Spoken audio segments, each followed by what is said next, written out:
റിപ്പോർട്ടറിൽ അരുൺകുമാർ ഉറക്കെ നിലവിളിക്കുന്നത് കേട്ടു. ശിവൻകുട്ടി അണ്ണൻ എന്നൊക്കെ പറഞ്ഞ്. മാത്രമല്ല ശോഭാ സുരേന്ദ്രൻ പാലക്കാട് ആദ്യം ലീഡ് ചെയ്തിരുന്നു, നല്ല ലീഡുണ്ടായിരുന്നു, 6000-ന് മേൽ ലീഡുണ്ടായിരുന്നു. തുടർന്ന് ലീഡ് കുറഞ്ഞു. രമേശ് പിഷാരടി ലീഡിലേക്ക്. അദ്ദേഹം വിജയിക്കാനുള്ള എല്ലാ സാധ്യതയുമുണ്ട്, വിജയം പ്രഖ്യാപിച്ചിട്ടില്ല. അപ്പം ശോഭാ സുരേന്ദ്രൻ്റെ രാഷ്ട്രീയ ജീവിതം ഇവിടെ അവസാനിക്കുന്നു. ഇതാ തീരുന്നു രാഷ്ട്രീയ ജീവിതം ശോഭയുടെ എന്നൊക്കെ പറയുന്നു. ഡോക്ടർ അരുൺകുമാറാണോ ശോഭാ സുരേന്ദ്രൻ്റെ രാഷ്ട്രീയ ജീവിതം തീരുമാനിക്കുന്നത്? ബി ജെ പിക്കാർ തോറ്റതുപോലെ, അല്ലെങ്കിൽ ബി ജെ പിക്കാർ തോൽവി അറിഞ്ഞതുപോലെ ഇന്ത്യയിലെ ഒരു രാഷ്ട്രീയ പാർട്ടിക്കാരെയും തോൽവി അറിഞ്ഞിട്ടില്ല, തോൽവി അനുഭവിച്ചിട്ടില്ല. തോൽവിയിൽ നിന്ന് തന്നെയാണ് രാജ്യം ഭരിക്കുന്ന നിലയിലേക്ക് എത്തിയത്. അടൽ ബിഹാരി വാജ്പേയി മുതൽ വെറും 1-2 പാർലമെൻറ്റ് അംഗങ്ങൾ മാത്രമുണ്ടായിരുന്ന ആ ഒരു നിലയിൽ നിന്ന് ഇന്ന് രാജ്യം ഭരിക്കുന്ന നിലയിലേക്ക് ഭാരതീയ ജനതാ പാർട്ടി എത്തിയെങ്കിൽ അത് ശ്രമകരമായിരുന്നു. അത് പലതിനെയും കവച്ചു വെച്ചുകൊണ്ടാണ്, പലതിനോടും പോരാടി മുന്നേറിയതുകൊണ്ടാണ്. അങ്ങനെയുള്ള പോരാട്ട വീര്യമൊക്കെ തന്നെ ശോഭാ സുരേന്ദ്രനും കൂട്ടർക്കുമുണ്ട്. ശോഭാ സുരേന്ദ്രന് പ്രത്യേകിച്ചുണ്ട്. ശോഭയ്ക്ക് എല്ലാവർക്കും അറിയാം.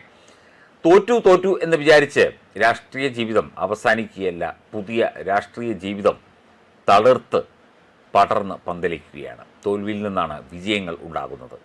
അതൊക്കെ സാമാന്യ തത്വമാണ്. അതുപോലും അരുൺകുമാർ മനസ്സിലാക്കുന്നില്ല എന്ന് പറഞ്ഞാൽ ഖേദകരമാണ്.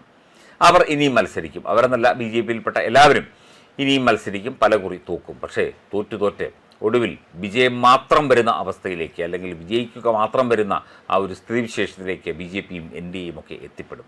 നമ്മൾ ഇപ്പോൾ അഖിലേന്ത്യാ തലത്തിൽ നോക്കിക്കഴിഞ്ഞാൽ അതുതന്നെയാണ് കാണുന്നത്. തുന്നമ്പാടിയവരൊക്കെ തന്നെ ഇപ്പോൾ മന്ത്രിമാരും കേന്ദ്രമന്ത്രിമാരുമൊക്കെയായി രാജ്യം ഭരിക്കുന്നു, പ്രധാനമന്ത്രിയായി രാജ്യം ഭരിക്കുന്നു. പലരും പല ഉന്നത സ്ഥാനങ്ങളിൽ ഇരിക്കുന്നു. എല്ലാവരും ജനാധിപത്യ മാർഗത്തിലൂടെ തിരഞ്ഞെടുക്കപ്പെട്ടവരാണ്, ആരും വോട്ടിളക്കി വന്നവരല്ല. അതുപോലെ ശോഭാ സുരേന്ദ്രനും ഒരിക്കൽ ജനാധിപത്യ മാർഗത്തിലൂടെ രാജ്യത്തിൻ്റെ ഏറ്റവും പ്രധാനപ്പെട്ട ഭരണ നേതൃസ്ഥാനങ്ങളിലേക്ക് എത്തും. അവരുടെ രാഷ്ട്രീയ ജീവിതം അവസാനിച്ചിട്ടൊന്നുമില്ല, അത് വീണ്ടും പൂത്തു തളിർത്ത് പന്തലിച്ച് പുതിയ മേച്ചിൽപ്പുറങ്ങൾ തേടുകയാണ്.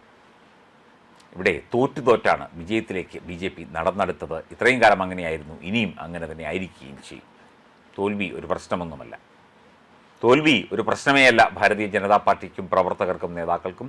തോറ്റ് ഒടുവിൽ ജയം മാത്രമാകും അവരുടെ ജീവിതത്തിൽ, രാഷ്ട്രീയ ജീവിതത്തിൽ എന്നുള്ളത് അരുൺകുമാറിന് വഴിയെ മനസ്സിലായിക്കൊള്ളും. താങ്കൾ ഈ മാധ്യമ പ്രവർത്തന രംഗത്ത് വരും സമീപ ഭാവിയിലൊക്കെ ഉണ്ടെങ്കിൽ.